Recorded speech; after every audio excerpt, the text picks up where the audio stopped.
Hi there, everyone, and welcome to a new episode of the WayForward Chat. I am your WayForward social media Tinkerbat Hoff, coming to you live from Merlin's Mystery Shop, and I am accompanied by my usual co-host and cohort, WayForward head of BizDev and Publishing, Adam Tierney. Hello, how's it going, Hoff? Things are pretty good, technical issues aside, as we try to get today's episode up and running. But more importantly than that, it's going to be an awesome episode because today we are joined by an extra special guest, someone that people may know as Kunio in the River City Girls series, or Seong Gi-hun, the main character in Squid Game, or Kanami Date from AI The Somnium Files, or Kaji in Neon Genesis Evangelion, or Yagami and Naba in the Yakuza series, or maybe you've heard him from his musical career, but you have definitely heard him somewhere, and I'm talking about the one and only Greg Chun, voice actor extraordinaire. Thanks a ton for joining us today. Yo, what's up, everybody? Thank you for having me. It's a total pleasure to be here. Yeah, it's awesome that you could join us today. I will let you and Adam take over from here to discuss your career and all that good stuff. First, I will mention that, of course, we will be taking questions a bit later in the show. So you guys can just ask those here in chat with a Q colon, and we will do our best to get to those later, especially anything about Greg or his many roles. With that taken care of, Adam, please take it away. Absolutely. Yeah, thank you so much for joining us today and also for being a part of one of our biggest game series. I love your work in River City Girls, so it's so awesome to be able to chat with you today. Thanks, man. Yeah, it's been a while. I think I saw you in person at the studio, maybe like 6, 7 years ago, something Yeah. ridiculous. It was quite a while ago, especially for the first one.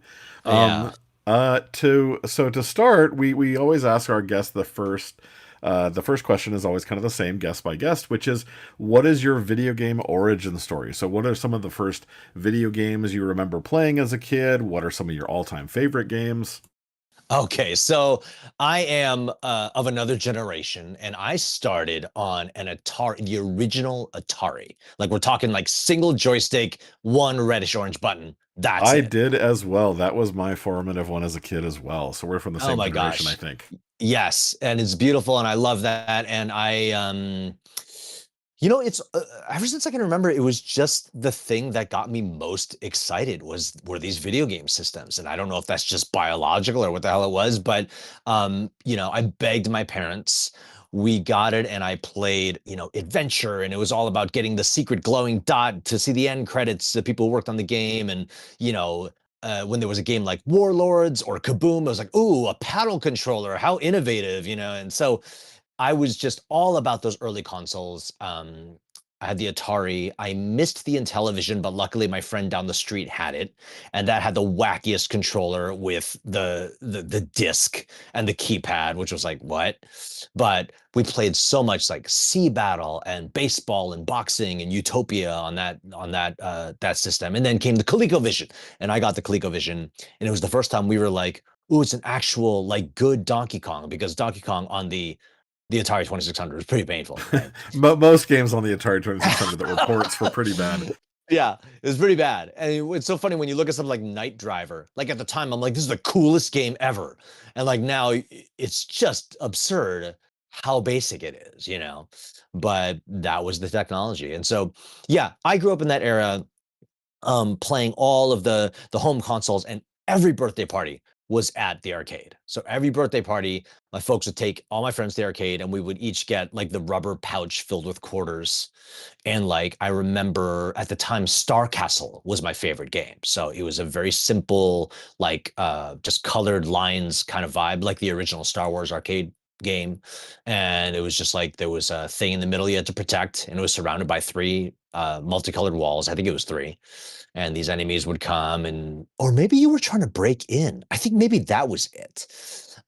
Anyway, that was my obsession. And then later, it didn't help that I got a job at a miniature golf course in the suburbs of Chicago that was called Par King, golf par. And Oh, nice. And you guys yeah, had a pretty good arcade there?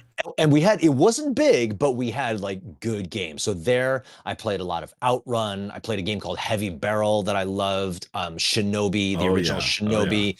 Yeah, yeah, yeah. and Ninja, like one of the first Ninja Gaiden games, was there, and so yeah, after my shift, I would spend like an hour in the arcade, and then down the street, if that wasn't enough for me, and I was really craving like Omega Race or Phoenix or something like that, I'd go to the arcade down the street, which I forgot the name. It was like Sliders or Shooters or something like that, and it was a very shady place, like very dirty and dark inside, with really unsavory characters, but they had cool games. And so I would go down the street and I would play there for a while. So yeah, my video game origin story was very much just one of love and passion for games. It's just what I loved to do. Oh, that's awesome. Yeah, I was lucky enough to be born early enough to enjoy the arcade culture. I think kids really miss out on that today because, yeah, I remember all the birthday parties there, especially with the cocktail cabinet style things where you're eating your pizza on the video game, and then I remember also, I don't know if you did, but we would show up early for movies, and you would play in the arcade like before and after the movie. The movie theater arcades were a huge thing as well. Oh yeah, for sure, sure. Yeah, and they would always like do weird things to combine. I think that's the whole Chuck E. Cheese thing. Like, let's have video games and let's have all these other things that are fun to do and just overload the kids' brains. Exactly. Just but you're in just like manic Coca-Cola and pizza infused bliss. Yeah. Yeah, and I don't know if that actually did good or bad things to my brain. Looking back on it, like maybe it got me too accustomed to overstimulation, which is why I'm so easily bored as an adult. But whatever, it is what it is. That's the way it went down. Yeah, for sure.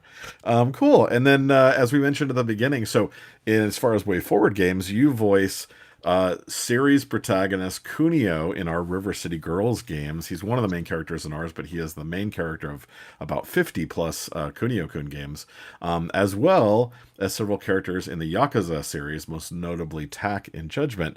I found this particularly interesting because we looked at the Yakuza games a lot when we were making River City, because structurally, the River City Kunio-kun games and the Yakuza games are very similar. They're both city-based brawlers. They both deal with missions and storytelling a lot, but they're on completely different ends of the spectrum in terms of visuals and tone and stuff like that. So Right. I wanted to ask, as somebody who's been, protagonist now kind of in both of those series, how is it playing a fighter as goofy as someone like Kunio versus somebody more serious and nuanced like Tak?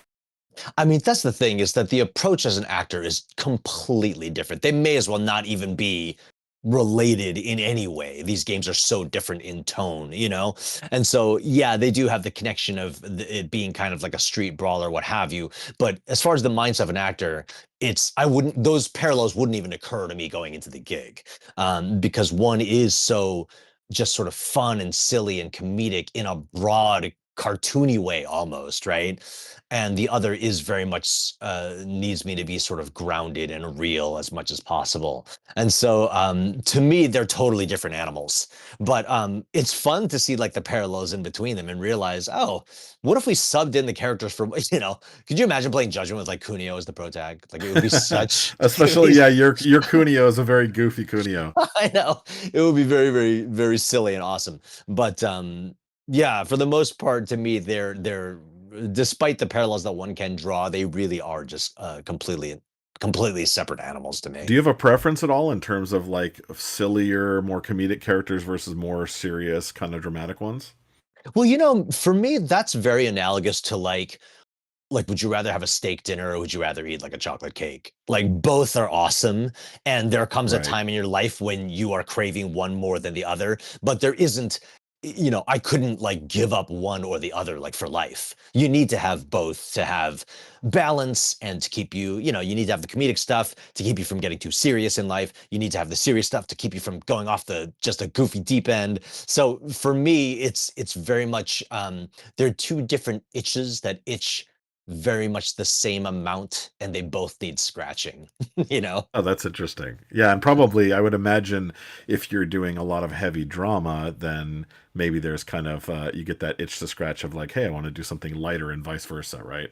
Absolutely. And also, actually, this is something a little bit personal for me, is that I have both sides of those to me in such an extreme way. Like, I am so goofy and silly in real life for the most part, but I also have a very, very dark side. And that's just my makeup as a person, right?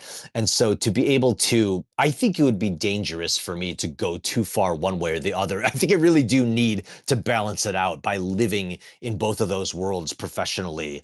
Otherwise, I don't know, my head might blow up or something. So it wouldn't be good. Well, you seem to be managing it well so far. One thing I noticed as I was looking through your resume earlier today is a lot of the voice actor guests that we have on the show tend to start in either anime or like kind of like fan cartoon project stuff like that, and then work their way eventually into also doing video games. It looks like you actually did quite a few video games early in your career. I saw a lot of titles like Fallout, Tomb Raider, Diablo, League of Legends, World of Warcraft, Infamous, some really impressive titles. Was getting into video games a specific goal of yours as a voice actor, or are those just the kinds of projects that happen to come along early on? Yeah, I think that was, well, first of all, obviously with what we discussed about how I came into video games is that I have a love that probably in some intangible way just influences maybe it influenced kind of the way I would read things initially, and it was probably just more attuned to what a video game demands, you know what I mean? So for one, maybe my reads were slightly more competitive in that arena just because that's what I loved and that's what I lived. um, but I think a big part of it is that that's just the way my journey went. That's just kind of like the circumstances, the way they turned out. And I say that because basically I originally was wanting to get into anime, right? My original, well, let me amend that. My two areas of specific interest were anime and promo, believe it or not. And that's Oh, because interesting. yeah, I initially, what got me sort of turned my career this way, because I was a composer. My dream was to be a film composer. And I was writing music for like TV commercials and reality TV and stuff like that, and trying to work my way into the film game. In the process of directing this musical in Hollywood that had it was called The Ten Commandments, and it was starring Val Kilmer as Moses of all people. Um, Also, fun facts in the cast: Adam Lambert was one of the featured ensemble members, and Ah, now he's Adam Lambert, right?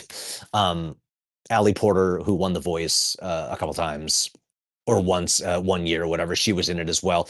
Sean T from Insanity Workout fame was one of our dancers in the show. And it was just like, this is before he built this fitness empire, right? And so it was kind of an interesting place with a lot of really talented people. Travis Payne was our choreographer, amazing, amazing guy. And but the woman I met, her name was Nita Whitaker, incredible, one of the greatest singers just ever created. She was actually, for those of you, if you're part of the arcade generation, you surely remember Star Search with Ed McMahon. oh Um, yeah, she, definitely. she was one of the $100,000 vocalist winners, right? So her her husband was a guy named Don LaFontaine, and for those who don't know that name, he was the quintessential iconic trailer movie voiceover guy, the "In a World," like Right, that right. guy, right? So Don was her husband, and I met Don, and we became fast friends, and I started playing poker over at his house and this and that. I met all of his other voiceover friends, so that's how I kind of became aware of voiceover as a career. And obviously, Don had a very glamorous lifestyle. He was the most successful voiceover artist probably in history. And I was sort of wowed by all of this. I'm like, oh, wow, I wonder if I could, kind of be a part of this. And I've always enjoyed sort of quote unquote doing voices with my friends and doing impressions of our teachers and whatnot. So I just started training with a coach and taking every class in town. And it just so happened that the coach that I was training with, who I was recommended to by a friend who was already in voiceover, shared, well, basically was in the same office building as an agency called TGMD, which strangely was Don's agency. So it was all these sort of like weird connections and things that, eventually after I worked with Carol, her name's Carol Kimball, for like 8 months or so, she was like, you know what? Like I have this relationship with this agency down the hall, because obviously I sent my casting stuff to them. I think maybe I could, get you to read for them. And I was like, that's amazing. Let's do it. So I walk in, and that very day, it just so happens, again, another big coincidence, that Blizzard was casting for Missa Pandaria. Oh And wow. for that huge casting call, they wanted people of Asian descent who could kind of put on a non-offensive Asian accent, right? For all of these pandas in Missa Pandaria. So I read for it and I booked it. And I was just like, oh my gosh, this is like, I'm ready. I'm set. And so the agency took me on. They said, we'll sign you. I'm like, oh my gosh, here I am, signed to Don LaFontaine's agency. I book the first thing that I read on. Like, I'm on Easy Street now. Now I'm going to be rich and famous and blah, blah, blah. I didn't book another gig with TGMD for a year and a half. Oh And wow. that was like auditioning every week, you know what I mean? Several times. So that was a real wake up call and was incredibly humbling. And any notion I had of, oh, I'm going to be big time, I was like, okay, slow your roll there, buddy, a little bit. Very sobering experience, but one that I never forgot. And it's a real good way to not become an asshole in this business if you always remain humble and grounded and realize that all of this could just fall out for any reason. You know Oh what I yeah, mean? definitely. Do you ever, in addition to like your more character driven roles, do you do any of that kind of Don LaFontaine stuff? Are you ever disembodied voice on commercials and stuff? You know, rarely, very, very rarely. I recently did a Cinnamon Toast Crunch commercial where I am sort of a narrator voice on it, but it's so psychotic and weird. It's like a Oh, I know. I cannibal. was just gonna say, yeah, that their That's marketing for the amazing. last few years is crazy. That pieces are eating each other and being nuts. I know it's crazy. So occasionally I do that. There's an anime called Vinland Saga where I'm the narrator in that. I was very narratory in Metaphor ReFantasia, which is another game from the Persona people. So I get to narrate every once in a while, but it's never that big epic trailer voice because that's not my voice. You know, that's a voice that I wanted to be, but that's just not my instrument. And there are bigger, thicker guys out there that have bigger, thicker, more epic voices that are always going to beat me for those gigs, right? Yeah, you have So a very youthful voice, which we mentioned it a few times on our show. We really don't traditionally at WayForward go after specific actors and offer them the roles. We just do a wide casting net, and so even though we work with people that are very established like yourself, it's not favoritism. It's just you ended up beating hundreds of other auditions, and yeah, we really wanted that kind of like laid back, broy sort of friendly, casual voice for Kunio, and you just absolutely nailed it in the audition. well, that's very kind. Thank you. And I have such a blast playing Kunio. He's so ridiculous. And the things that I get to say in with the attitude that he has, it's just so much fun. It really, I love it. I love it so much. Oh, thank you. Speaking of characters, do you have any kind of personal preferences, like when you're, accepting roles? Because I'm sure at some point, just because of bandwidth, you have to make choices. Are there certain types of roles or characters that you go for, or you end up choosing over others? I mean, I think there may be. Here's the thing. It's not like I'm sitting here like, let me read some scripts today and see what I want to do. Like, I pretty much take everything I'm offered. You know what I mean? The only thing that I will not do, there are some things that sometimes in dubs will come up, sort of like, if there's a show from Korea or whatever, and there is a character that's either the perpetrator of, sexual violence or something that just gives me the willies, I will say I'm going to pass on this. But for the most part, it's something would have to be really bad for me to just say like I'm not going to do this job, because a lot of times it's a fun challenge, whatever it is. And Right, I'm right. like, yeah, I'm like, if these folks heard something in my audition that they liked, well, let me lean into that and let me see what I can deliver for these clients and see if I can, we always want to do a good job as voice actors and stuff. And so I'll tell you, man, if I get to a point where it's like, nah, sure, I'll take that one. Nah, not this one. I'll be very happy with that, but I'm not there yet. Good problems to have. Are there any specific? I mean, obviously you're an anime fan, a gaming fan. Are there any specific existing characters? Like, oh man, I would always like. I want to one day play a Lupin or a Sailor Moon or somebody like that. Is there anything specific, a character that would be on your bucket list to give your version of? I would say the more I guess the thing that I crave the most is to play characters that are as real, like sort of real and grounded and real person as possible. So, as you know, especially in the video game space, there's kind of a range, and there are characters that are very grounded versus very broad and cartoony and big, and they act in a way that no one would ever act on the street in real life, right? Kunio is very broad by intention. Yes, exactly. And those are an absolute joy to do. Um, I think just for me, as far as like bucket list stuff goes, I would love to play like just a very serious, real person in a very serious, real situation. So if you look at games like gosh, for example, not that I would ever be right for something like this, but Game of Thrones, for instance, very serious IP, very serious situations, high stakes, real relationships, real life stuff going on. I would love to do more of that.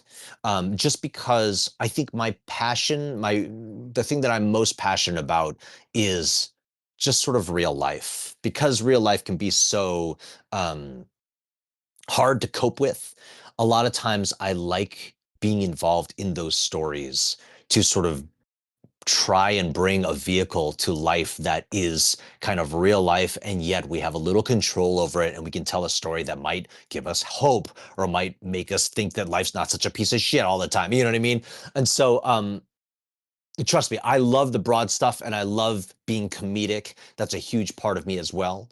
But maybe it's an age thing as I'm getting older. I'm really starting to love drama, like real gritty, grounded drama. Yeah.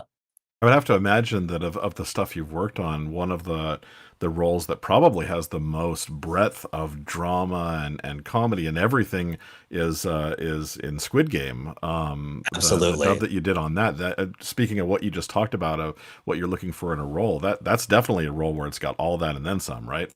Absolutely. Yeah. I mean, that's a perfect example of, the I obviously doing a dub is different because you're so constrained. There is not, you don't have quite the freedom as an actor to do everything you want to do, right? Because you have to worry about lip flaps and matching, tone and matching what's on camera and this and that. So, but that is the tone I'm talking about. And maybe this is, I'm sort of like establishing this theory as we're talking, but the reason why that stuff is so gratifying to me is that I find as I'm getting older that these moments of true emotion that I get to experience in my own life are kind of what is becoming the meaning of life for me, whether it's joy or sorrow or, whatever, those very real feelings and getting to experience, uh, you know, very authentic emotion as a human being is kind of what I feel like my life is becoming and what it's all about and kind of my reason to keep on living, right? And so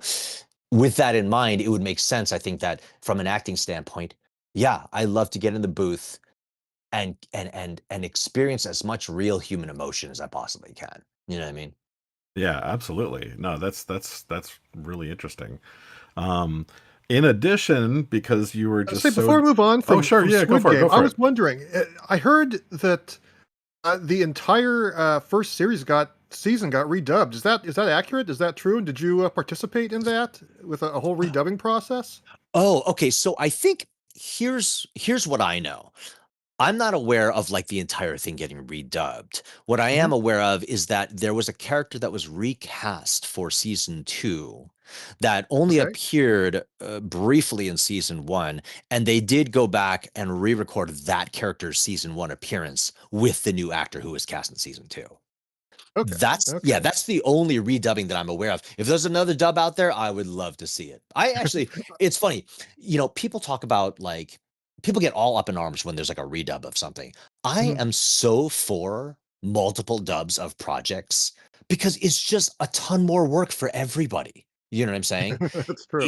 It's more work for the studio, for the director, for the actors, for the engineers. Like if it started becoming a thing, like here's Squid Game, there are five dubs of it. Which one? Let's talk about it. That's like a dream come true for actors. Are you kidding? I love that idea, but I don't think the budget will ever allow for that because they're never going to go. We need more than one dub. It's never going to happen. Yeah, I love the Yeah, nuance of that. Like one of my favorite dubs ever and forever and ever will always be the original streamlined dub for Akira with Cam Clark and all those folks. And it's so over the top. It's so, larger than life in that typical 80s 90s kind of dub way. And you listen to the later one with Johnny Young Bosch, and it's more subdued. It's more grounded. But yeah, I love hearing multiple different takes on stuff like that. Totally. And that's the way it was with Evangelion. I mean, obviously the classic is the classic. I would never ever try to somehow beat that or be better than that. That's not it at all. When we were approaching it, it was like, okay, what's maybe a more updated take given the times, given the way acting styles have evolved? Let's do our best with this and let's just do something that's engaging and entertaining and evocative, you know? And that's the whole point to me. So, along those lines, there's this technology now that can take live action footage and refit the mouth to the voice performance, Ah, right? So it's crazy. Like there are examples out there where it was in a different language, it was dubbed in another language, and then they actually fit the mouths to the new performance. And budgets again, they'll never do this because there's no reason why they have to because Squid Game's already doing fine. But can you imagine if they actually retrofitted the mouth movements in Squid Game to be to our dub performance? It would be crazy. It would be really fun to see. yeah, that's really interesting. The Yeah. technology is just crazy across the board. Visuals, audio, it just seems like it's all coming to a head very quickly in like every different facet. Yeah, yeah, totally. So one of as I was going to mention before, just because you were such a talent hog, you were not satisfied just being an incredibly established voice actor, but you also are a music composer as well. Um, is it tough to juggle two different careers, or is there more of an overlap between the two? On a very rare occasion, things are really busy in both arenas at the same time. But I could count on one hand the number of times I've been like, oh, it's too much. You know what I mean? For whatever reason, I guess I'm just busy enough, but not so busy that it drives me nuts, that I'm able to just kind of work week to week. If voiceover is a little bit busier, then there's a little less music and vice versa. Like it all has kind of worked out for me all right, which I'm very grateful for. Every once in a while, things are nuts and something has to give. And, unfortunately, that means like my personal life goes away, maybe sleep goes away for a little bit, and I have to get everything done. But for the most part, it's just been the I've been able to just sort of like handle the trickle that comes in on both fronts. You know what I mean? So yeah. Have you ever felt an urge just because of the amount of work you're being offered to go all in on one or the other, or do you always want to keep both careers going basically indefinitely? Oh God, no, no. I look at it very much, and again, this is probably my age showing, but I look at it like diversifying a stock portfolio. Like I don't want to put all Right. my eggs in one basket, given that I love doing all of it. They're just different, And so, like what we were talking about earlier, as far as like type of voice acting, whether it's drama or comedy or broad or real, like music is just another form of storytelling that is something that I have an aptitude for and that I love doing. And so if I can keep mixing it up and keep those skills of mine fresh such that I can do that, well, that's just more of a varied and exciting career path for me. You know what I'm saying? Yeah. It's kind of like if you know, it's like being at a buffet where you get to eat all different kinds of food. Like it's just interesting. It's just fun. It's got to be incredibly flattering too that to basically have the universe tell you you are skilled enough in not just one thing but two things to where you're in demand to do it professionally, right? Well, I bet you, and here's the thing, like there's a lot of voice actor slash musicians. You know what I mean? And I think that Johnny Young Bosch is a perfect example, right? He is a crazy talented musician. His band and his like vocals and his like he's crazy talented too. And there's like listen to me, he's also talented just like me. Um what I mean is, there are plenty of voice actors there who have this musical side. Griffin Burns, he has a band. Um, he's got a very musical side. There are, there are people who I know who are more on the singing side who also are like hammering their way into VO. Like, I I think was I was gonna say I think there's a lot of voice actors who also sing, but I can't think of any others that are an established composer for actually creating like background music and score music. Yeah, I don't know if I know of anyone either, but I'm sure, you know what I mean? I'm sure it's out there. Cause like a lot of times people don't even know that I'm a composer. So it's not something that people necessarily like, that information is always out there. But yeah, I think it's because I came from these set of circumstances where I had one dream. I was able to make some headway in relationships there. And then this whole other dream kind of blindsided me. And I was like, well, let's see where this wave takes me, and yeah, for the sake of survival, I've kept both alive such that I can have enough work to, live, provide for my family, all that kind of stuff. That's amazing. And I have to say I was floored. I had no idea until I noticed when I looked up again at your resume today that you had composed music for I Think You Should Leave Now, which I think and most of my coworkers think is the funniest show ever created. You've also done some work with the Lonely Island guys, who I know were also kind of involved in that show. I wanted to ask specifically, what is it like composing music for programming like that? Because I imagine, like, as opposed to something more kind of just, standard dramatic or something like a video game or something like that, where you're kind of just more looking at the melodies, with something specifically like I Think You Should Leave Now or the Lonely Island sketches, you probably have to be very meticulous in the way you're doing your compositions to make sure that it gels with the jokes and the performance and the humor, right? Oh, absolutely. I mean, sort of. Okay, so if we're talking about just music as a supporting player in some other vehicle, like, the whole thing about like film composing that I originally wanted to do, everything is in service of the film, right? Everything is in so, musical, having something, a piece of music that's great in its own right is wonderful. But that's always a secondary goal. You got to have what works best for the picture, whatever. Same thing with comedy. Same exact thing. It's just it's jokes instead of drama or what have you. So, the same way that you would score a car chase in a film and like an action scene, a fight scene, you got to punctuate the right things so that it sort of supports and accentuates but doesn't detract from the action. Same thing with jokes. If they've written a song like and you've got to put music either behind it or like along with it, you got to highlight the vocals, the lyrics, the joke that's being made. Sometimes music does play a role in, needing to do something quote unquote musical to enhance the joke, right? But you always need to keep in mind, like, yes, I always want to make music that can be pleasing in and of itself or can live on its own. But the most important part is the joke. Yeah. And I Um, think I think comedy nowadays, especially like the shows like I Think You Should Leave Now, it's so much more subtle and subversive. So I think of like, all time, best comedy movies like Planes, Trains, and Automobiles as an example. The score on that is very silly and very broad. Like it is as jokey as the characters get, versus I notice a lot of like the comedy nowadays, the music and the performance, everything is almost like, 90% dramatic, but like you're playing a gag or something. So do you find that like is a lot of your kind of, score that you're doing for shows like this on the surface level sort of dramatic or straightforward, but it's serving some sort of kind of like, 4D chess sort of a comedy approach?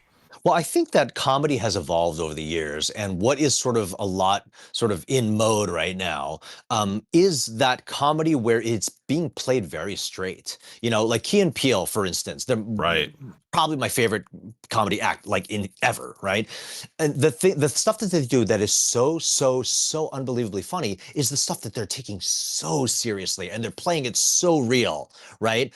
And it's the absurdity of the circumstances and it's the writing that makes the comedy come through. But the actual sort of execution when it comes to lighting, the way it's shot, the music, it's all being done as if this is the most serious thing you've ever done, Right. right? And so similarly, in I Think You Should Leave, yes, we've got like the Johnny Cash, the skeletons come to life kind of song, right? We played that as real as we could. Like we just wanted to play this. Yeah, let's make the music and stuff as if this is actually happening, right? There's no sort of musical wackiness or nods to Tim going off the rails with his comedy. In fact, I tried to take the song in a more what people might call a more quote unquote interesting musical direction.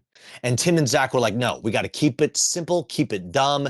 Tim keeps coming back to this, the skeletons come to life thing.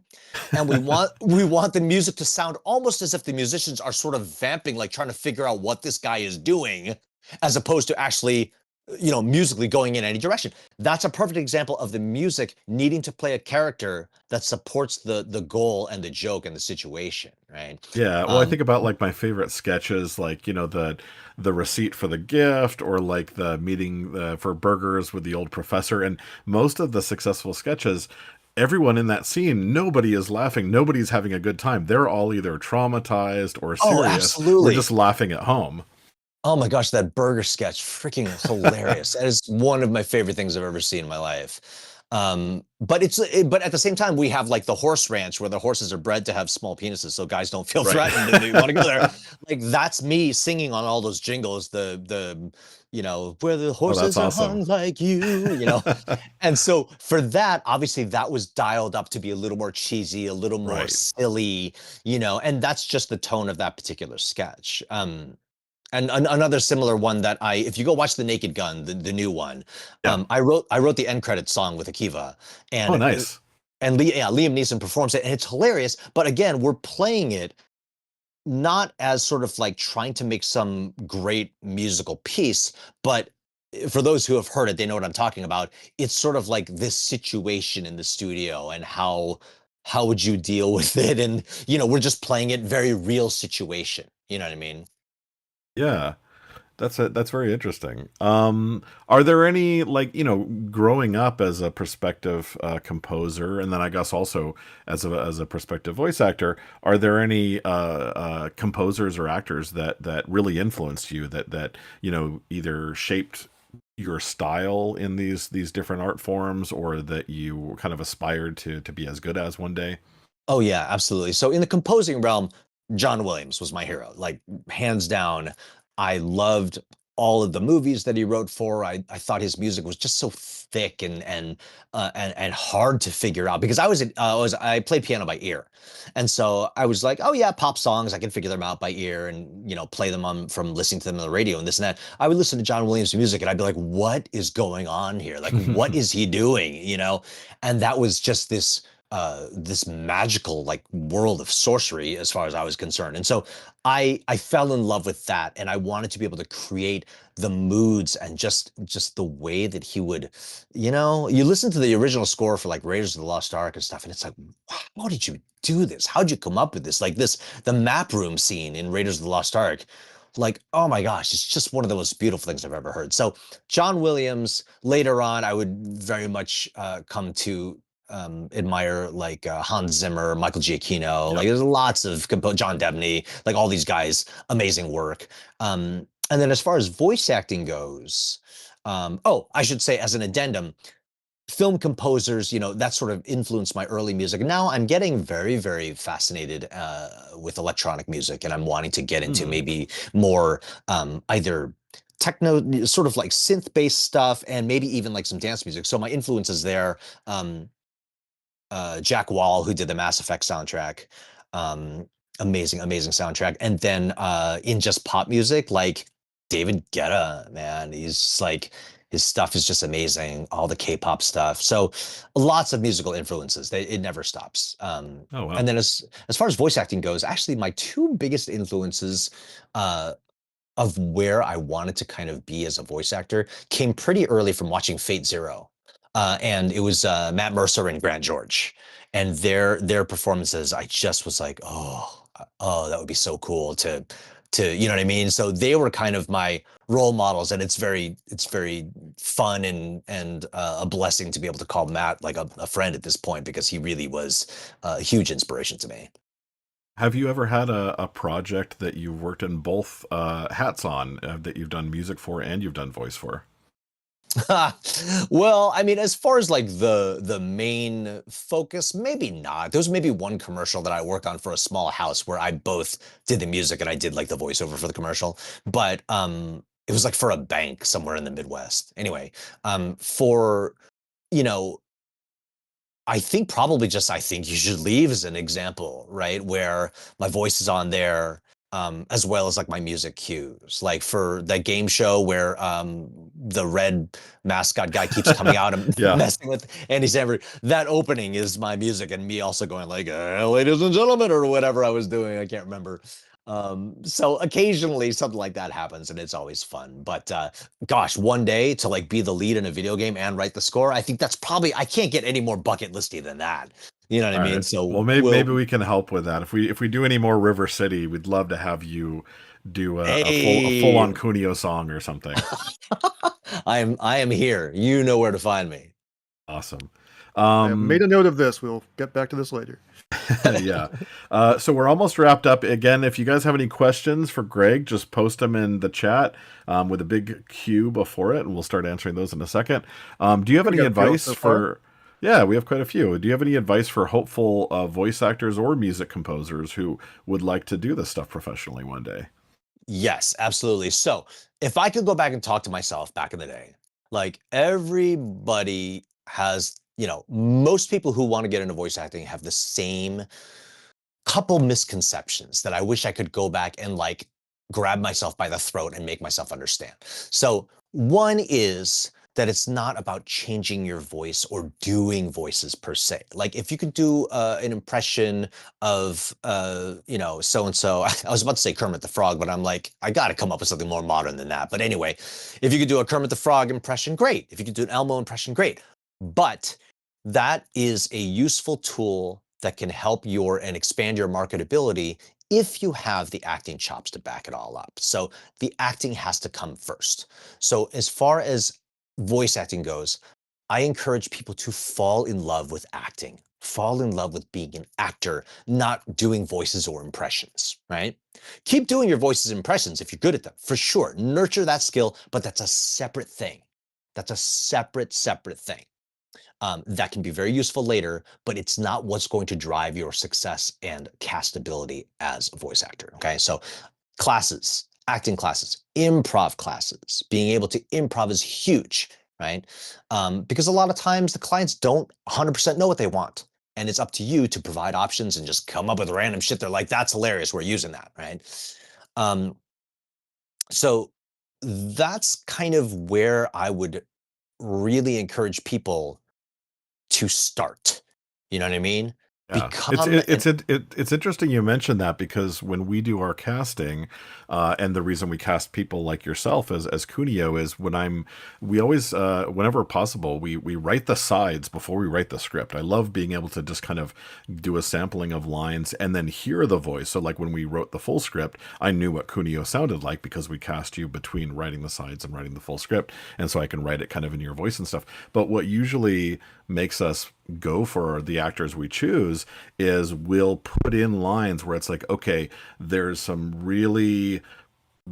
good precise opportunity to nail a joke here or heighten a joke, or here's a dramatic line, or here's a something that has like particular wording and stuff like that. And usually those are the actors, again, like yourself and River City Girls, that jump out for us in the audition process, of people that just nail the actual acting of it, of each line, and they get what we're going for. Well, thank you. I mean, that's what we're always going for. And if I can be a little bit more specific about that, there's when we say like we hear the acting in this read, that's all about specificity. That's about the actor making a choice. And if you have a line like, "What the hell are you doing?" Right? It could be read a million different ways. You can tell if an actor is just reading it, if an actor is just reading it while putting on a voice, or you could tell if the actor has filled in the scenario in his head. That's something that they've experienced and they're giving you that read. You know what I mean? If you have a line like, "What the hell are you doing?" The actor may have made a specific scenario in their head where they just baked a bunch of donuts for their friends and they're really proud of them. And one of their friends grabs one and goes, "Oh, sweet, thanks." And they go to the corner and they start putting ketchup all over it. right? You can tell when an actor has constructed a specific scenario in there. You may not know that's the scenario they've got, but it sure is believable, the stress and the outrage that they're feeling, right? And so, as far as acting goes, that's truly what the actor is, which is just living real in imaginary circumstances. And so, I encourage anybody who wants to get involved to really learn how to do that. Learn how to authentically live your moment and, experience and portray that moment in very imaginary circumstances that are very, very real to you. You know what I mean? Oh, that's fascinating. Yeah, thank you for that. Yeah, I never really thought of I could tell the difference. Like when we get the performances for actors like yourself auditioning, we could tell the difference between somebody who really is putting their all into it, but I never really thought of the process behind it. That's really fascinating. Yeah, and it's one of many things, but that's a big one. I think specificity, making choices, and constructing imaginary circumstances that allow you to live and breathe is a huge part of it. Huge, huge. So Hoff, do we have any questions for We have a few, but first I have a question for Greg, yeah. which is, have your friends ever gone and put ketchup on their donuts? Oh my gosh, you know what? That was just my psychotic imagination putting together a situation that would upset me. I don't think it's actually ever happened, but boy, if it were to, they'd get an earful from me. Okay, that's reassuring. Yeah, I wasn't here to like spew my baggage all over the podcast. That's not good. Okay, well, on to our first listener question from 32-Bit Red. We talked about this a little bit earlier. How was your experience of voicing Kunio, a character with over 25 years worth of games to his name? And I'll add on to that, did you play the classic games, or the more recent games for that matter, in the Uh, series? yes, thank you for that question. So I have a family and two young children, and that gives me very little time to do any gaming whatsoever. And so, as much as I would love to play all the projects that I'm in, I haven't had a chance to get in there, which is silly because this actually is the type of game that harkens back to my arcade days that I loved so much. You know what I mean? Mhm. So I very much intend to, when I have the time, to dive in and play, but I haven't had the chance as of yet. As far as playing Kunio, who obviously is a character that's existed for a long time, it's similar to, I think, when I had to take on the role of Ike for Fire Emblem, for anybody who knows that one. It's like it's a character that everybody knows, everybody has their notions about it, this and that. Strangely, the way I find to approach a character like that is to forget that anybody actually cares, right? Because all that can add is negativity, right? If you sit there and go, oh my gosh, this character's beloved and has existed and everybody has certain expectations, blah, blah, blah. There's nothing motivating that comes out of that other than stress. You know what I mean?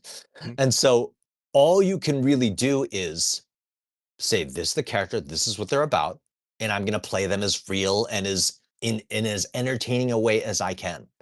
And so for I would recommend for anybody who's taking on some iconic character, like if there is, you know, anything that people are wanting to make sure is in there, well, that's the game creator's job to let you know, hey, by the way, you should know it's important that they XYZ. But that's just sort of something that you then add to the equation and you incorporate into your performance. Um, yeah, don't think about how high the stakes are. Just do your thing and do the thing like you always do. All right, good advice. Next question is from a Grayman53 who asks, did you ever perform a role that you put a lot into that didn't get as large a reception as you'd hoped for? Oh gosh, that's a good question. That is a good question. I've done roles that the character never made it to the game. Oh no. That was rough. There was a game called Paragon, I think is what it was called. I don't quite remember, but I recorded a full-on character with lines and exerts and efforts and all that kind of stuff. And in the end, the character was just cut. So Man. that's kind of a bummer when that Oh, that's happens. crazy. Yeah, and at the time I was pretty broken up about it. Nowadays if that happened, I'd be like, okay, I get it. But back then that was pretty rough. As far as like one that got out there that I was super into, and that people just didn't really get into. Gosh, I'm trying to think. Um, I don't know. I don't know if there's ever one that I got so attached to.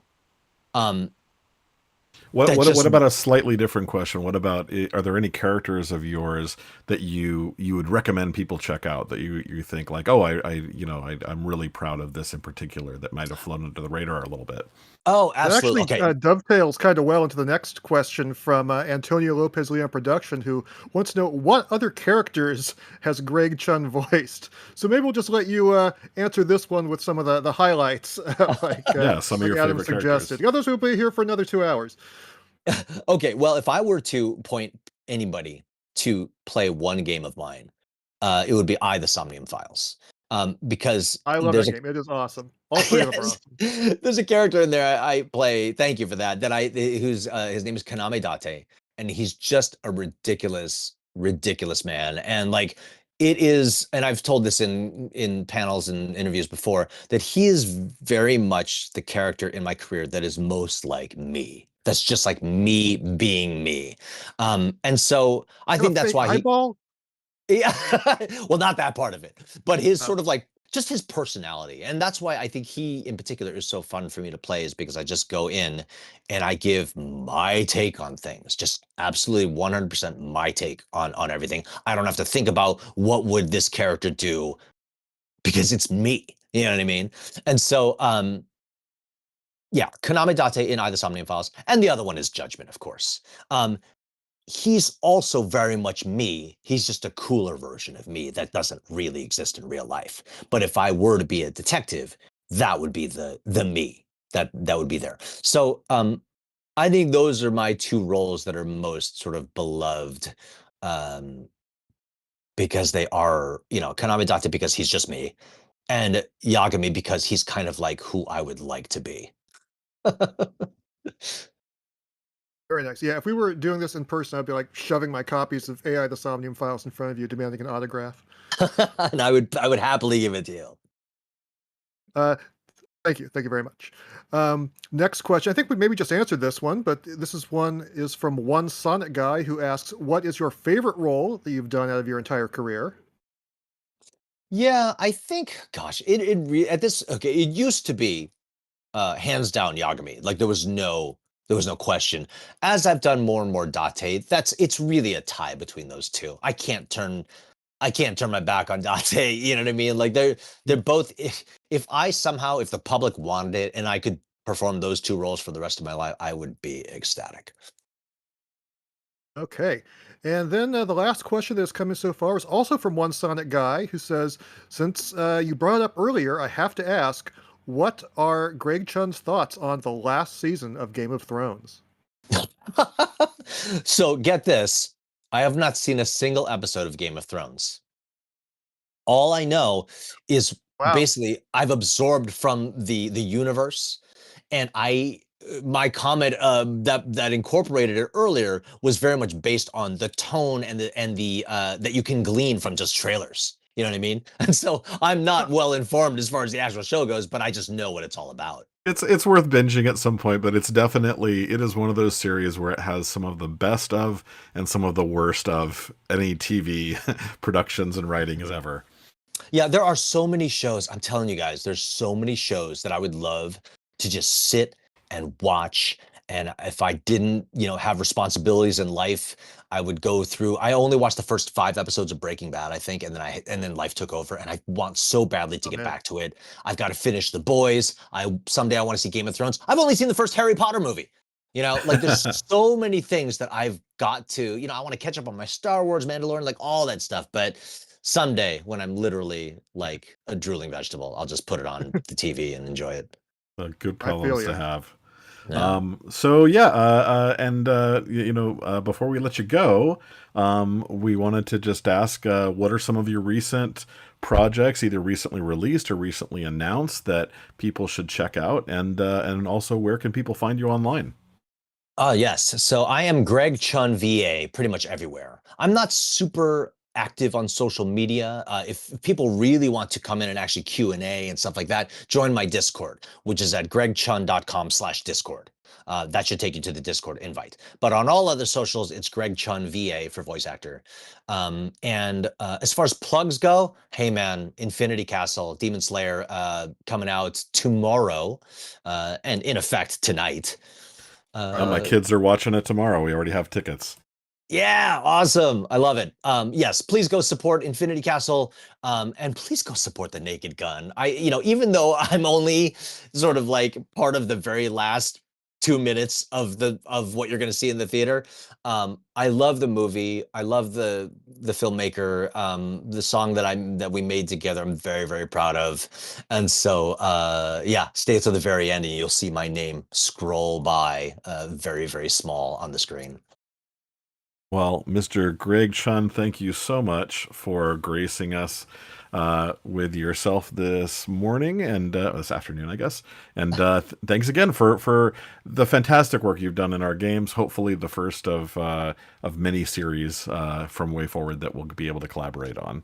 Well, thank you. I so appreciate you guys. I so appreciate you taking a chance on me for Kunio, and the stuff you do is awesome. I can't wait to actually play through it, but obviously visually, stylistically, and the stuff that I've seen of KG and myself and Kaylee and Kira and stuff like that. I love it all.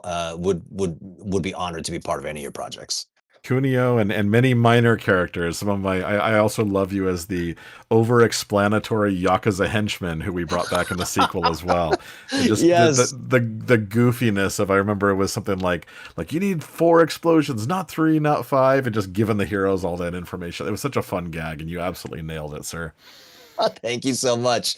Yeah, more of that. Can never have enough of that. Love it. Cool. All right. All right, y'all. Thanks for having me. Yeah, I think that's pretty much going to do it for today then. Greg, thank you again for joining us. It was awesome having you on. Just a little bit more housekeeping here before we wrap up. Now that Shantae Advance Risky Revolution is out the door, I hope everyone listening has been enjoying that title. We're going to try to get into a more relaxed, regular schedule here with the WayForward chat, with new episodes hitting on the second Thursday of every month, as well as any time that something big is going on here at WayForward, where we have additional content that just can't wait. But in general, we will be here the second Thursday of each month to discuss new games, talk with guests, answer your questions, and all of that good stuff. With that said, Adam, Greg, anything else you want to mention before we go?